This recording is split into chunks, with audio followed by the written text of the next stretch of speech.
Hoy vamos a contarles una historia que es mucho más que una lucha por la tierra. Es la historia de la lucha por el derecho a existir. Vamos a meternos de lleno en el legado de Jacinto Ortiz Quintero y en cómo lideró al pueblo zenú en una batalla tremenda por su territorio y, más importante todavía, por su propia identidad. Y para entender bien esta historia, es clave escucharla como la cuenta su propia gente. El historiador Eduardo Peñanova justamente nos da esa perspectiva, narrando esta memoria desde la voz de la comunidad zenú. Así nos aseguramos de que su legado se cuente con todo el respeto y la autenticidad que merece. Y a través de esa mirada es que conocemos al hombre detrás de esta lucha. Miren, Jacinto Ortiz no era una figura lejana, para nada. La gente lo reconocía así de simple, caminando el resguardo. El mismo territorio al que le dedicó la vida entera para sanearlo y recuperarlo para su gente.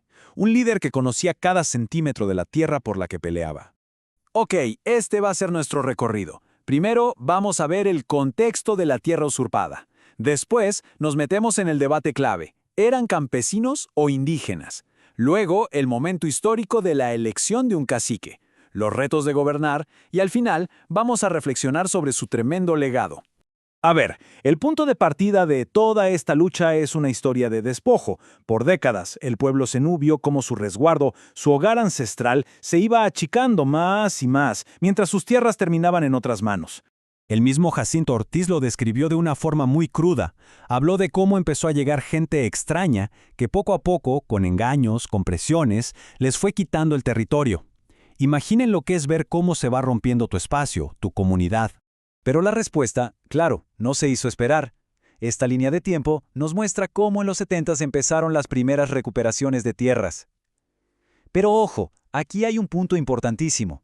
Este movimiento al principio no se organizó como un movimiento indígena. No, se unieron a la lucha campesina nacional, la de la ANUC.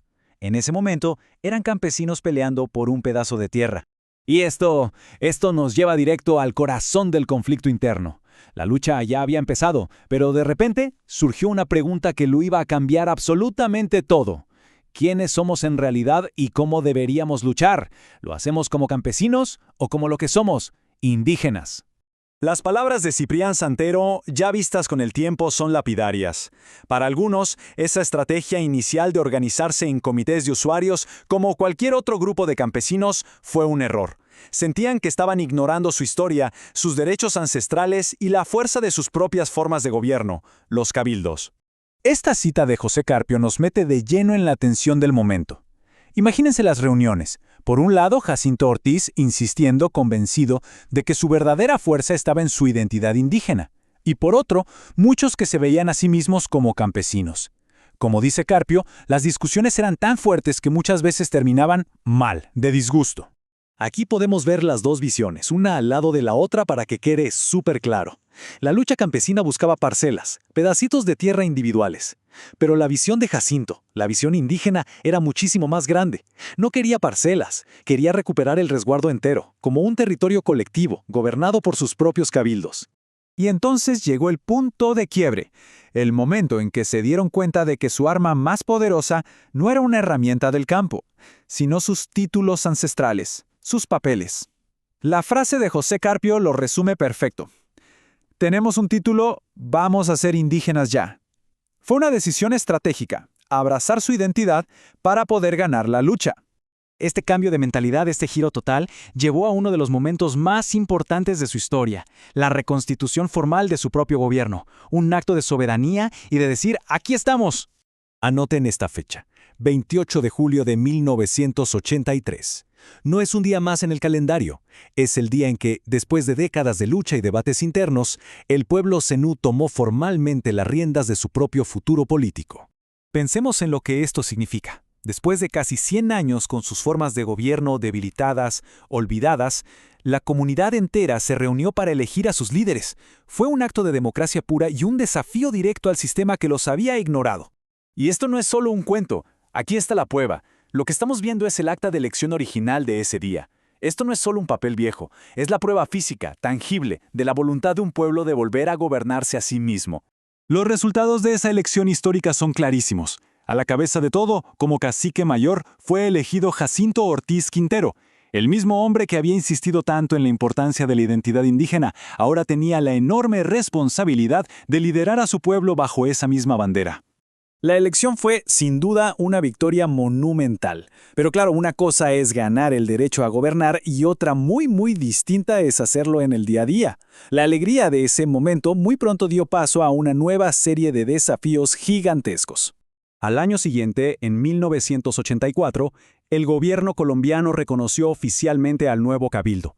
Esta carta que ven aquí lo demuestra. Pero un reconocimiento en papel no solucionó los problemas de fondo. De hecho, la propia carta es casi un catálogo de todas las dificultades que tenían por delante. Y los problemas eran abrumadores, ¿eh? Faltaba plata del gobierno para comprar las tierras que necesitaban. La salud y la educación eran súper precarias. Y quizá lo más revelador, el mismo gobierno les pedía que mantuvieran la unidad, reconociendo que las divisiones internas seguían siendo un riesgo. O sea, tenían el poder, pero no tenían los recursos. Y con todo esto, llegamos a la parte final de este análisis. Entonces, ¿cuál es el impacto real? El que perdura, de un líder como Jacinto Ortiz Quintero, que tuvo que navegar en medio de todas estas tormentas. Su vida entera, que va de 1938 a 2024, es prácticamente la crónica de la transformación radical del pueblo zenú. Lideró ese debate clave sobre la identidad, en el 83 se convirtió en el cacique que su pueblo necesitaba, y hoy su legado es un símbolo de resistencia. Pero al final, la mejor forma de medir su legado no son nuestras palabras, sino las de su propia gente. En este mensaje de gratitud, la comunidad zenú honra su compromiso inquebrantable. Fíjense que no lo recuerdan solo como un político, sino como un defensor valiente de su gente y su tierra. Y aquí está la clave de su liderazgo. No fue un líder de escritorio, fue un líder de acción. Él protocolizó los títulos, se movió, gestionó con el gobierno, denunció las injusticias y luchó en el terreno. Lideró, reclamó, defendió y resistió.